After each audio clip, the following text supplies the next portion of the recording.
Il était une fois dans une maison en bois, un gros monsieur avec une jambe en bois et un cœur en or qui rêvait d'avoir une petite fille en viande. Las, Jean Fétide Chibrandmousse était veuve. On se moque pas des patronymes des gens. Jean Fétide Chibrandmousse était veuf depuis que sa femme était morte pour faire un pléonasme. Et depuis, il vivait seul dans sa petite cabane au milieu d'une immense forêt entièrement constituée d'arbres et de pléonasmes également. Comme il voulait plus que tout élever un enfant, il avait souvent contacté les services d'adoption, mais il vivait si reculé du monde que personne ne venait jamais le voir. Et pourtant, Jean Fétide croyait fermement en la providence au fond de sa forêt et se levait chaque matin en touchant du bois. Comme il était bûcheron, il en avait beaucoup scié pour en arriver là. Un matin, qu'il s'était réveillé en touchant du bois à travers son pyjama, il entendit toquer à sa porte et alla ouvrir. C'était une fée magique avec une baguette magique, un carrosse magique et 2 putes ukrainiennes magiques assises à l'arrière. « Bonjour, monsieur le bûcheron, dit la fée. Je suis venu pour exaucer un de tes vœux. Dis-moi sans tarder ton vœu, le plus cher, et je l'exaucerai dans l'instant. » Jean Fétide se gratta la tête et lui dit que bien qu'il soit célibataire, il aimerait plus que tout au monde avoir une petite fille. Alors, la fée donna un coup de baguette magique dans le vide, et aussitôt apparut sous une cascade d'étincelles une boîte mystérieuse fermée par un gros ruban. « Tu n'ouvres pas ?» demanda la fée. La boîte était remplie de chips en polystyrène, et lorsqu'il les dégagea...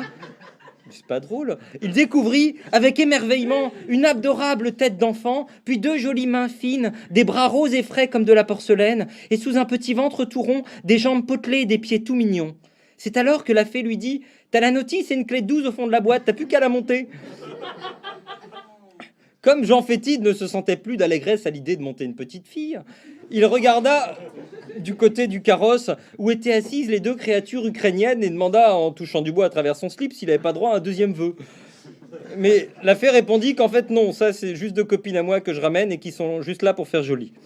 Alors Jean Fétide regretta beaucoup la légèreté du scénario et trouvait que c'était vraiment n'importe quoi de mettre en scène des personnages improbables si c'était pas pour s'en servir après. Ce serait comme choisir Fillon comme candidat à une élection.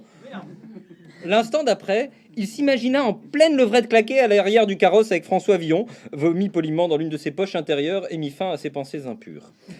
La fée lui fit alors signer le bon de livraison de sa poupée en kit, monta dans son carrosse magique, fit crisser les pneus et disparut dans une explosion d'étincelles magiques et une odeur de caoutchouc brûlé qui n'était pas sans évoquer sa dernière soirée au Shanghai.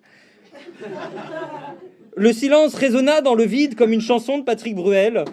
Et quand il fut seul face à sa poupée, Jean Fétide retrouva son âme d'enfant. Il déballa les différentes pièces, la tête, un petit manche qui lui servait de cou, un tronc et des bras, des jambes, des pieds et des mains, tout lui semblait mignon. Instinctivement, il commença par prendre la tête de la frêle enfant, puis il la fixa sur son manche, ce qui devait être à peu près la méthode de montage de Menstein, mais là c'était juste ce que disait la notice. Il fit de même avec le corps, les bras et les jambes, et toujours avec délicatesse, il manipulait les parties du petit être entre ses grosses mains habituées à tenir des haches et qui avaient vu tant de manches qu'on aurait dit des candidates à une émission de télé-réalité. Lorsque la petite fut entièrement assemblée, il recula d'un pas pour contempler le chef-d'œuvre. Elle avait la grâce d'un ange, une petite bouche boudeuse et la main à demi ouverte des bouts de chou timides qui aimeraient jouer avec les autres enfants de son âge, mais qui n'osent pas bien.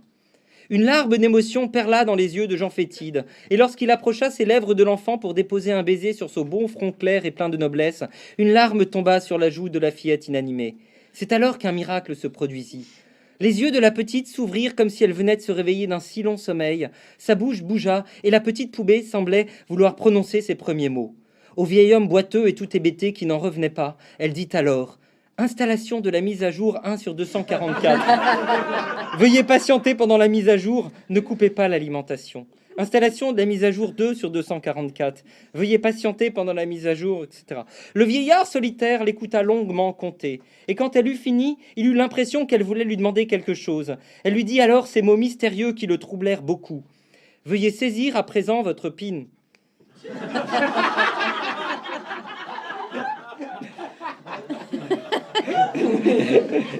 Quoique étonné, Jean Fétide s'exécuta aussitôt et saisit sa pine. Après quelques secondes, la fillette insista lourdement. Veuillez entrer votre pin. Vous avez droit à 3 essais.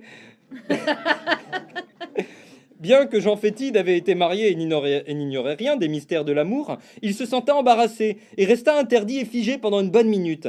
La fillette reprit de plus belle. Veuillez saisir votre pin sur votre clavier. Désemparé et pétri d'incompréhension, Jean Fétide marcha jusqu'à son piano et empoigna vigoureusement sa pine devant son vieux clavier qui n'en demandait pas tant.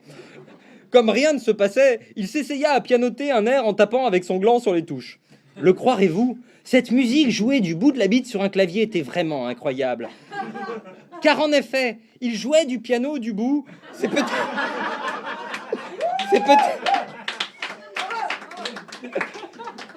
peut-être un détail pour vous, etc. Mais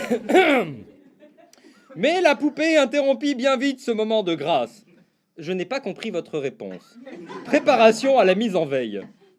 Puis elle s'endormit en tombant les yeux mi-clos sur le lit, laissant le vieil homme pantalon baissé devant son piano poussiéreux en train d'essayer de jouer Lettre à Élise en tapant dessus avec sa bite. C'est à ce moment que les inspecteurs des services d'adoption entrèrent dans la cabane, dont la porte était restée ouverte.